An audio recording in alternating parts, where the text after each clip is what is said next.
शर्मा जिंदाबाद जिंदाबाद जिंदाबाद। इस दिशा में जिंदाबाद इस दिशा में बहुत सारा काम माननीय योगी जी के नेतृत्व में हो चुका है। जो एक अपराध का वट वृक्ष था उसको काट के गिराया जा चुका है, लेकिन वट वृक्ष के नीचे आप जानते ही बहुत सारा झाड़ झंखाड़ भी होता है, तो वो भी बड़ा उपद्रव करते हैं।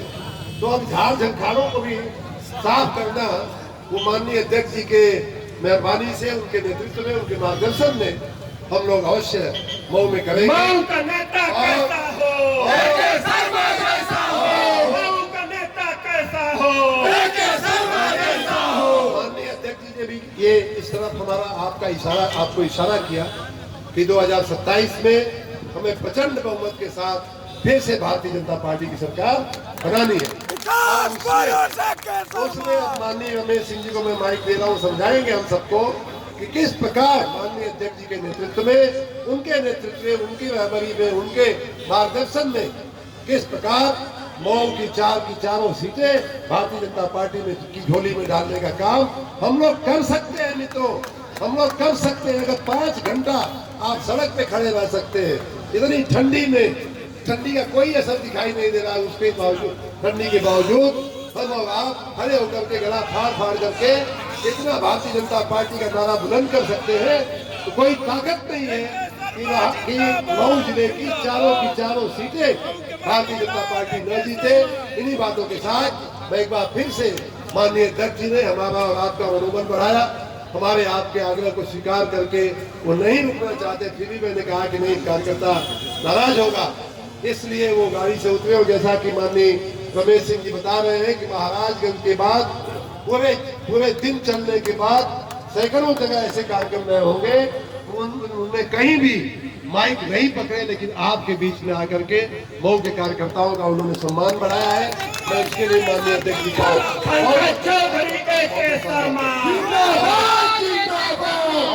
हम सबको एक व्यक्ति जो सबका एक तरह से हम सबका प्रभारी है, उनको मैं आमंत्रित करता हूं कि हम सबको आशीर्वाद दें। कार्यकर्ताओं का जो दूर दूर से आशीर्वाद, जो कार्यकर्ता है उन सबका आशीर्वाद दें। शर्मा रमेश सिंह जिंदाबाद जिंदाबाद शर्मा रमेश सिंह जिंदाबाद। आज के इस स्वागत कार्यक्रम के हम सब के नायक, जिनको आप सब सुन रहे थे, ऐसे यहाँ के कैबिनेट मंत्री और आपके बीच के ही लाल, और जिनको पूरे दुनिया के नेता अपना विश्वास देते हैं, ऐसे हम सब के नेता आदरणीय ए.के. शर्मा साहब हम सबको अभी अपना मार्गदर्शन दे रहे थे। मैं सवेरे जब आदरणीय प्रदेश अध्यक्ष जी ने, भैया एक मिनट बाद में कान बात करिएगा, हमको उन्होंने 9 बजे कहा कि रमेश जी मुझे जल्दी जाना है और कृपा करके आप हमको बनारस छोड़वा दीजिए और बनारस तक रहिएगा। तो मैं रास्ते भर सोच रहा था कि कहीं ना कहीं तो अपने लिए दाढ़ी मारा जाए, तो मैं दाढ़ी मारने के चक्कर में था, लेकिन जब मैं देखा आदरणीय ए.के. शर्मा साहब का यहाँ लगा हुआ है मंच, तो मेरा ताकत बढ़ गई। और जब वो महाराजगंज से चले तो मात्र फरिंदा में माइक पकड़े थे, और वहां के बाद गोरखपुर जिला की जितनी सभाएं हैं करते हुए आ रहे, कहीं उन्होंने माइक नहीं पकड़ा, और पूरा बड़हलगंज से लेके यहाँ तक कहीं नहीं माइक पकड़ा। मैं जानता हूँ कि कितने भाग्यशाली हैं, और जिनका भाग्य इतना बड़ा है कि ये जिसके साथ रहते हैं वो देश का प्रधानमंत्री बनता है। तो जब यहाँ खड़ा रहेंगे तो हमारा प्रदेश अध्यक्ष हम सबको आशीर्वाद देगा।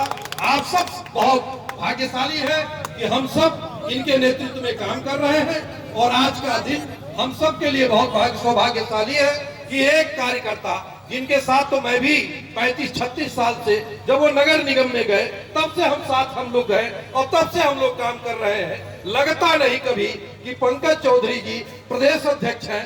मैं अभी गाड़ी में आ रहा था तो उन्होंने कहा रमेश सिंह मऊ में आप फंसा रहे हैं, बहुत जगह आपने कार्यक्रम लगा दिया है। हमने कहा कार्यकर्ता आपने आप लगा लिया है, अब इसके लिए मैं क्या करूं? तो उन्होंने कहा कि मुझे जल्दी से अपना बॉर्डर गाजीपुर करा दीजिए। और गाजीपुर का प्रभारी कौन है? हमने कहा वो हमारे मित्र राकेश त्रिवेदी है। तो कहे उनसे भी आप कह दीजिए कि वो बाहर आके खड़े हो जाए। तो मैंने राकेश त्रिवेदी से कहा कि भैया गाजीपुर के लोगों को बाहर लेके खड़े रहो और वही फूल माला दे देना। लेकिन मन में था यहाँ कहीं न कहीं माइक पकड़ लें, और उसके लिए हम सब के नेता आदरणीय के शर्मा जी ने ऐसा प्रयास किया और उनका भी आशीर्वाद मिला, बहुत अच्छा लगा। और मैं सच बताता हूँ, मैं इसलिए नहीं कह रहा हूँ कि आज पंकज चौधरी प्रदेश अध्यक्ष है, मैं ये नहीं कह रहा हूँ। यही मऊ के आजमगढ़ की मीटिंग में हम लोग आए थे और एक रेस्टोरेंट में हम खाना खाने चले गए। आजमगढ़ में एक खाना खिलाता है, क्या नाम है उसका, बहुत शानदार, चावल दाल रोटी सब्जी। एक कार्यकर्ता भी हमारे साथ थे और वही हमको जब सूचना मिली तो मैंने इनसे कहा कि आप तो हम लोगों के प्रदेश अध्यक्ष हो रहे हैं। तो कह रहे रमेश सिंह क्यों आप फंसा रहे हैं आपको? हमने कहा नहीं हो रहे हैं। तो कह लग रहा कि हम लोगों को ये जिम्मेदारी मिली, लेकिन इतनी खुशी हुई कि जो 7 बार का सांसद हो, 2 बार कैसे हारे थे वो बहुत अजीब था। एक तरफ हरिशंकर तिवारी लड़ते थे, एक तरफ वीरेंद्र शाही लड़ते थे, एक तरफ अमरमणि त्रिपाठी लड़ते थे और एक तरफ एक कार्यकर्ता पंकज चौधरी लड़कर के महाराजगंज से 7 बार सांसद हुए और हरिशंकर तिवारी और वीरेंद्र शाही लोगों की जमानत जब्त करते थे। ऐसे सरल कार्यकर्ता आज हम सबके बीच में प्रदेश अध्यक्ष है, हमको अनुसरण करना चाहिए और जब भी उनको जो काम पार्टी ने सौंपा वो बड़ी तन्मयता से, बड़ी सरलता से वो काम करते हैं। आज कोई भाषण का समय नहीं है, आप सबका बहुत अभिनंदन, बहुत बहुत स्वागत। आप सबने 4-5 घंटा रुक करके आपने स्वागत किया, इसके लिए बहुत बहुत धन्यवाद। बोलिए भारत माता की, भारत माता की, नरेंद्र मोदी जिंदाबाद, पंकज चौधरी जिंदाबाद, योगी आदित्यनाथ जिंदाबाद, AK शर्मा जिंदाबाद, भारतीय जनता पार्टी बहुत बहुत धन्यवाद।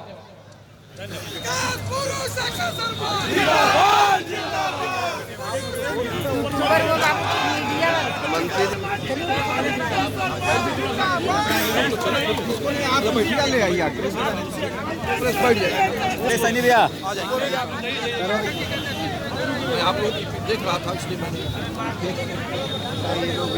आप बहुत देर से, कई घंटे से यहाँ खड़े हैं।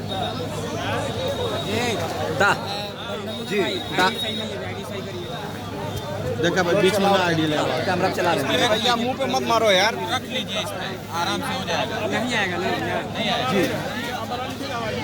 भारतीय जनता पार्टी के नवनिर्वाचित अध्यक्ष और केंद्रीय वित्त राज्य मंत्री माननीय पंकज चौधरी जी का पहली बार मऊ जिले में, मऊ जिले के मुख्यालय पर पवित्र धरती पर पहली बार आगमन हुआ। हम सभी भारतीय जनता पार्टी के हजारों कार्यकर्ताओं ने आपकी हाजिरी में उनका स्वागत बहुत ही उल्लासपूर्वक उनका सम्मान किया, स्वागत किया। और हमारे इस स्वागत की कड़ी में, स्वागत के कार्यक्रम में हमारे बहुत ही वरिष्ठ नेतागण और हजारों कार्यकर्ता, भाई और बहन, माताएं, देवियां और सज्जन दोनों ही लोग उपस्थित हुए। मैं सभी का बहुत बहुत धन्यवाद करता हूं, बहुत बहुत आभार करता हूं। माननीय प्रदेश अध्यक्ष जी आज महाराजगंज से चल कर के गोरखपुर होते हुए बहुत जिले के अनेक स्थानों पर गौरी घाट, थानी, अमिला, घोसी, गोपागंज होते हुए मऊ आए थे और अभी यहाँ से उनका बनारस में कार्यक्रम था। हम सबका मार्गदर्शन करते हुए, हम सबके कार्यकर्ताओं का उत्साह बढ़ाते हुए वो आगे गए हैं। मैं एक बार फिर से उनको नमन करता हूं, उनका स्वागत करता हूं, उनका अभिवादन करता हूं, उनका धन्यवाद करता हूं कि उन्होंने अपना बहुमूल्य समय हम सब कार्यकर्ताओं के उत्साहवर्धन के लिए दिया। मंत्री जी, माननीय प्रदेश अध्यक्ष जी हमारे भारतीय जनता पार्टी के, मैंने जैसा कि अपने बातचीत में भी कहा, हमारी भारतीय जनता पार्टी की जो कार्य संस्कृति है, जो संगठन का जो स्वरूप है, जो धर्म है, कि एक छोटा सा कार्यकर्ता, एक पिछड़े हुए क्षेत्र का कार्यकर्ता, पिछड़े हुए समाज के वर्ग में जन्मा हुआ कार्यकर्ता भी देश का मंत्री बन सकता है, प्रदेश का भारतीय जनता पार्टी का अध्यक्ष बनता है। और मैं भारतीय जनता पार्टी के परिवार की ओर से उनको पुनः साधुवाद देता हूं, माननीय प्रधानमंत्री जी को साधुवाद देता हूं कि ऐसे कार्यकर्ता को उन्होंने प्रदेश का नेतृत्व संभालने की जिम्मेदारी दिया है। मैं देश के नेतृत्व का भी धन्यवाद करता हूं कि एक वास्तविक कार्यकर्ता को इतनी बड़ी जिम्मेदारी हम लोगों का मार्गदर्शन करने के लिए दिया है। जहाँ तक SIR की बात है, SIR का काम मैं जनता जनार्दन से भी कहता हूँ बहुत ही महत्वपूर्ण है अगर हमें अपने देश के लोकतंत्र को बचाना है, अगर हमें अपनी लोकतांत्रिक संस्थाओं को बचाना है, तो ये बात सुनिश्चित करना होगा कि हमारा और आपका नाम वोटर लिस्ट में रहे। जैसे चुनाव आयोग चुनाव के समय हम सबका आह्वान करता है, हम सबको अपील करता है, ज़्यादा से ज़्यादा लोग वोट देने जाएं। लेकिन ज़्यादा से ज़्यादा लोग वोट देने तब जाएंगे जब ज़्यादा से ज़्यादा लोगों का नाम मतदाता सूची में होगा। तो मैं आपके मार्फत अपने सभी भाइयों बहनों से मैं उनको अपना नाम, जो भी वोट देने के पात्र हैं, जो उस एज में हैं, भारत के नागरिक हैं, उन सबका आह्वान करता हूं कि आप ये सुनिश्चित करें कि आपका नाम आपकी इच्छित जगह पे, उचित जगह पे आपका नाम मतदाता सूची में हो।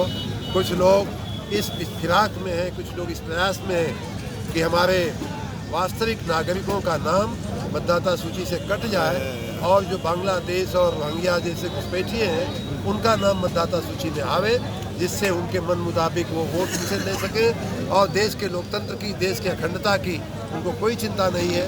बस अपनी डफली, अपना राग बजाते हुए अपनी सत्ता पे काबिज रहना ही उनका वो मकसद है। उस मकसद में भारत की जनता उन लोगों को सफल नहीं होने देगी। मंत्री जी एक सवाल और बता दीजिए, मनरेगा का नाम बदलने को अखिलेश यादव कह रहे हैं कि ये साजिश है।